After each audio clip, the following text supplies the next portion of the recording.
everyone. This next video is on solving equalities, which is just an expression with an equal sign in it. You may have been explained before, it's kind of like a balance. And what you do to one side of the equality or the equation, you need to do to the other.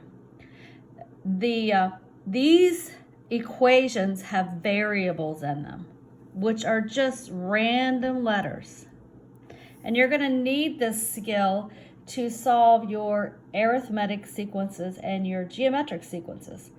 So I thought I'd start here with the first example and then move on down till we really do get to some examples that mimic your homework for arithmetic sequences and geometric sequences. So let's get started here. This equality is n plus 7 equal 10. Now your instructions would be solve for n. Find n.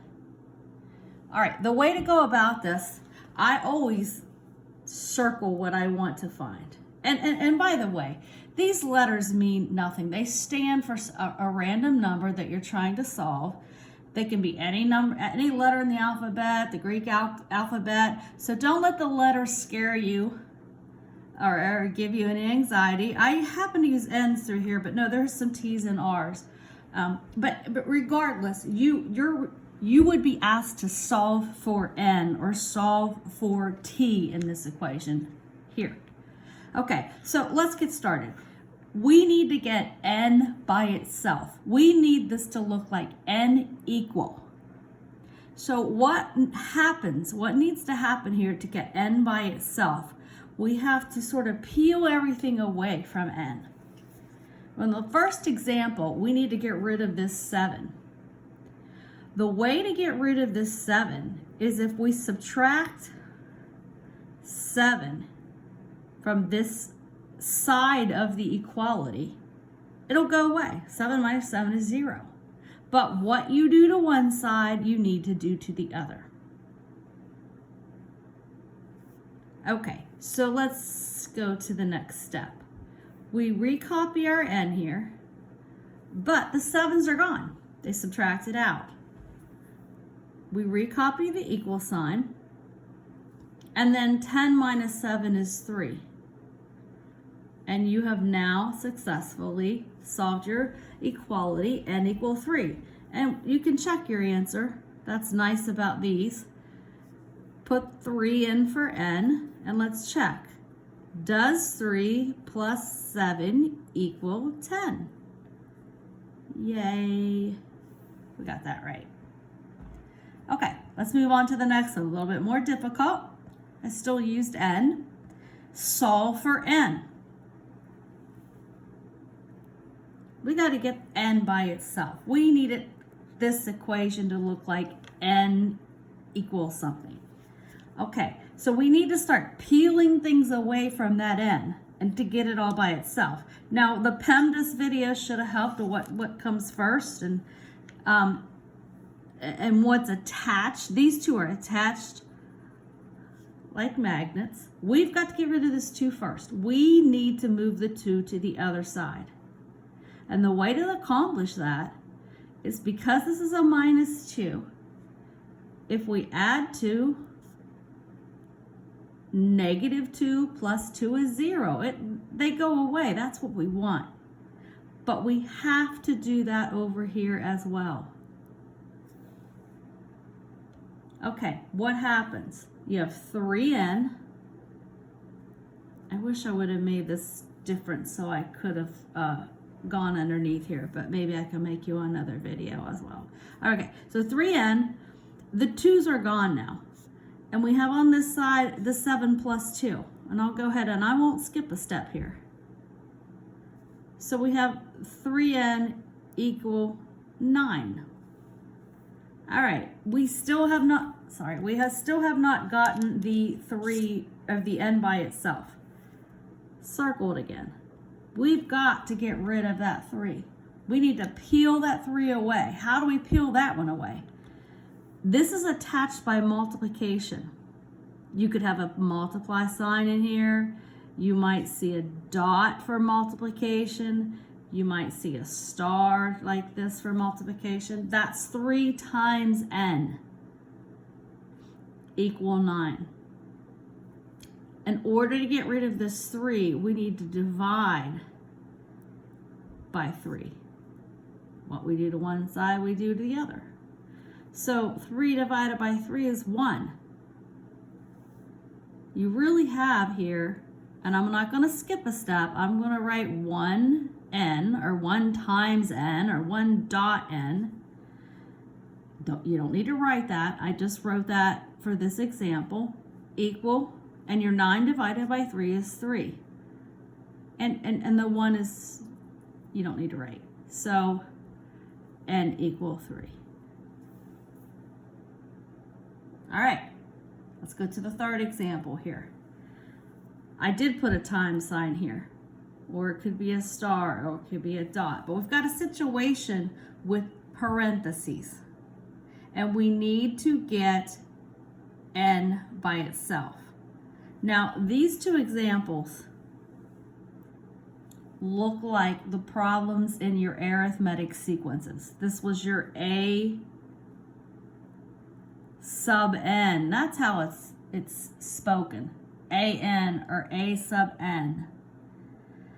I'm going to do a whole nother video on that, but anyway, this was the equation for your arithmetic sequences. And let's just learn how to do the algebra first. Okay. I guess 2 ways you could go about this. You could divide both sides by 2 first, but let's use the distributive law of multiplication and addition. Let's rewrite this even. Let's rewrite this as 24 equal, let's put the 2 in front. Okay, I don't know why your book and the equation for arithmetic sequences, which happens to be A sub n equal A sub 1 or A1 plus common difference D times n minus 1. That's where you're going. Don't let that freak you out right now. But they put the D here. And it's much simpler to solve these equations if you put the D in the front. Okay, but anyway, that's not what the video is about here. That's what this is. We're solving this. So if I put the 2 in front, and that's the commutative law of multiplication, you can switch those 2 around and you're still good to go. And there's a times here. All right, so step 2 for this problem is distributive law. I probably need to do a video on the all the laws, distributive, associative, and commutative. Okay, so what happens here is 24 equal, now I'm going to distribute this 2 times n, recopy your minus, and 2 times 1. And I'm not going to skip a step here. I'm going to write that 1. I find that helps. All right, now let me clean it up. 24 equal 2n minus 2. You don't have to write that 1. I just wanted to show you that you really are distributing that 2 through those parentheses. All right, once that's done, we still need to peel everything away from this n. We want n by itself. We're solving for n. Forgot to circle it up there. Okay, how we do that? How do we do that? We need to get rid of this, get everything away from n. Well, the first thing we need to get away from n is this 2. How are we going to do that? We're going to, since this is a minus, we're going to add 2 to both sides. All right, I'm going up here. Next video, I'm going to have some more space for you. So 24 plus 2 is 26 equal.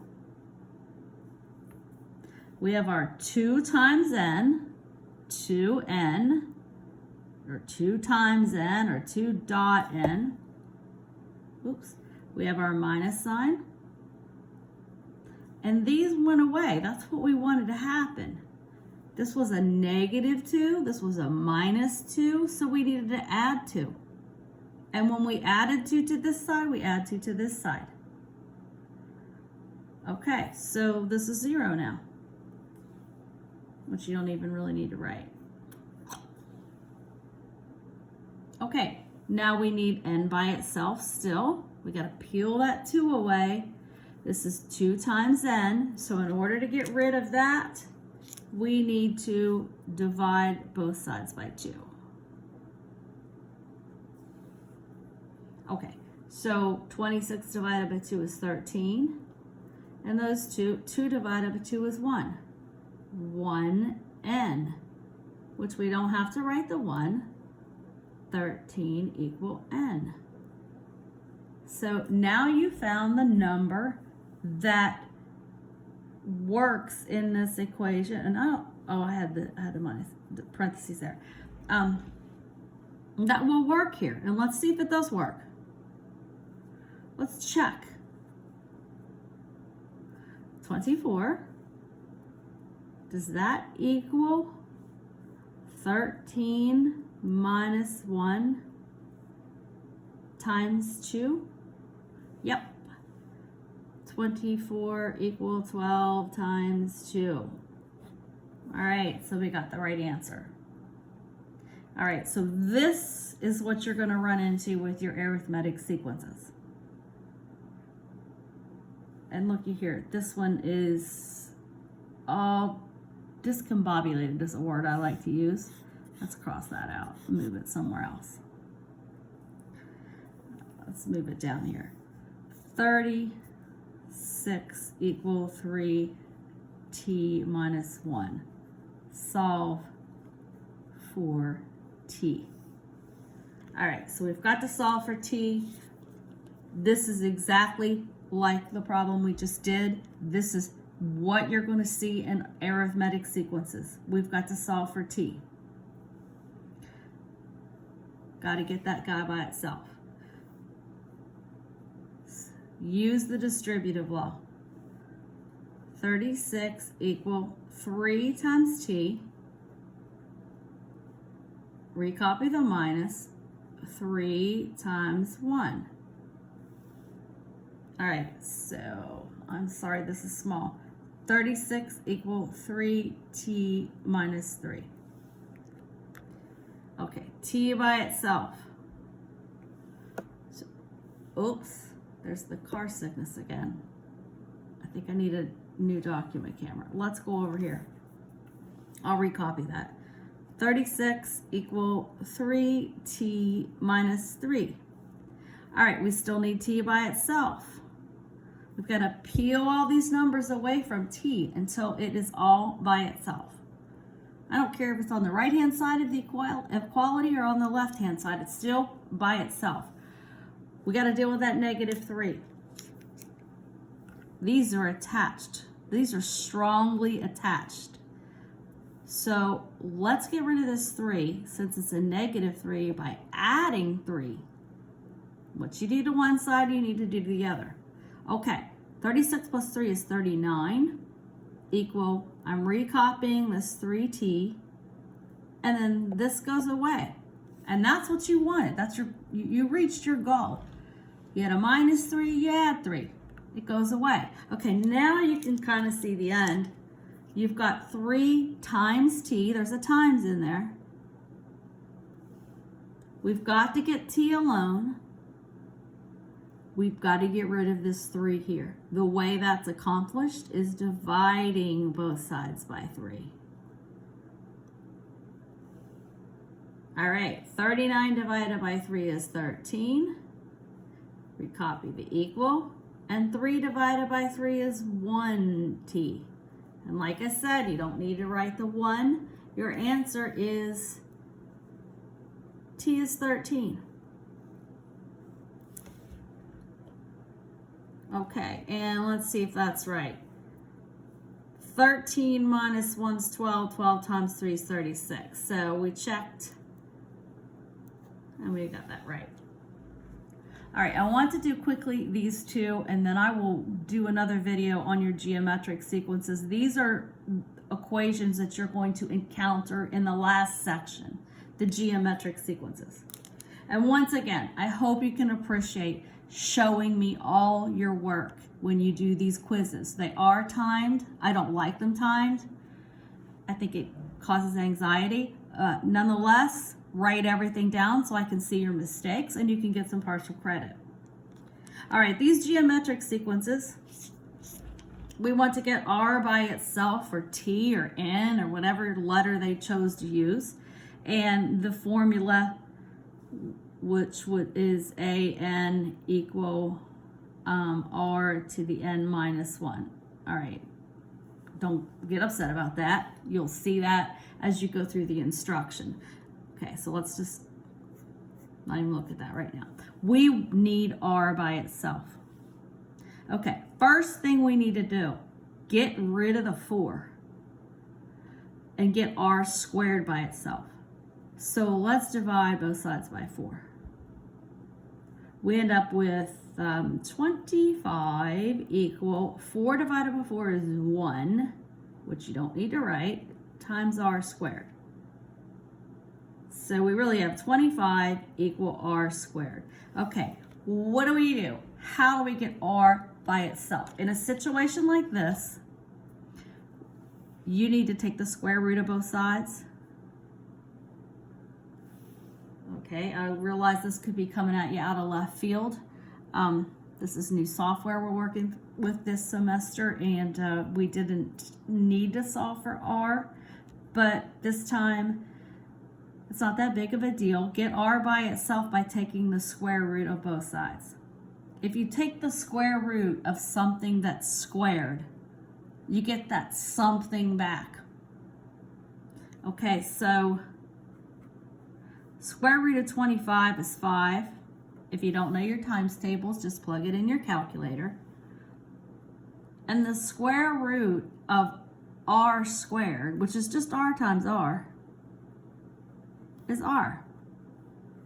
That's how you need to go about this problem. I think it's a rather difficult problem to start out, but nonetheless, there it is. So let's check our answer. Does 100 equal 4 times 5 squared? Remember your order of operations. Does 100 equal 4 exponents? There's a hidden times there. 5 squared is 5 times 5. Is that true? Yep. All right, so we're good to go there. And then the last one, which is all 72 equal 2. Let me flip this over. Oh, can't do that.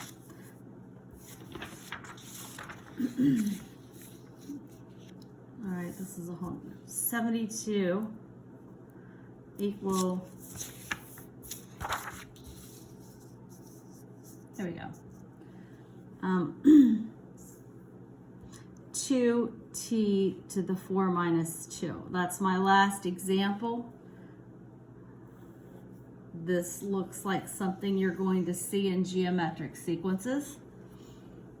So let's see what's happening here. Let's just simplify this. 72 equal 2t squared. Now we've got something that looks just like the problem that we had before. We still need to get t by itself. So the way that that's accomplished is, let's get rid of this 2 by dividing this side by 2, which would make that 1, and dividing this side by 2. So this is 36 equal, and this time I'm not going to write the 1. 2 divided by 2 is 1. We don't need to write that. T squared. Okay, we still need to get t by itself. And the way you do that is take the square root of both sides. Because this is t times t. It's kind of like the square root of 4, which is 2 times 2, is 2. The 2 pops out. So once you take the square root of both sides, square root of 36 is 6. And the square root of t squared is t. There's your answer. Okay, I realize this may be confusing, and I probably need to do a video on square roots. Look, I have ink all over my hand. All right, let's check the answer. So 6. Is 6 the answer? 72 equal, I'm going back up here, 2 times 6 to the 4 minus 2. Is that true? 72 equal, remember your order of operations, 2 times 6, do in parentheses first, squared. Next comes exponents. 72, these are all questions we're checking. 2 times 36, yes. Okay, so those geometric sequences might get to you a little bit. But I will do more examples in another video, but I think that's enough for this evening. And I will post this, I will email these to you, and I will post this in the course content. When I did the last video in the course content, it's all the way at the bottom after the learning modules. So go scroll all the way down. And email me with any questions at it's rmullen@pierpont.edu.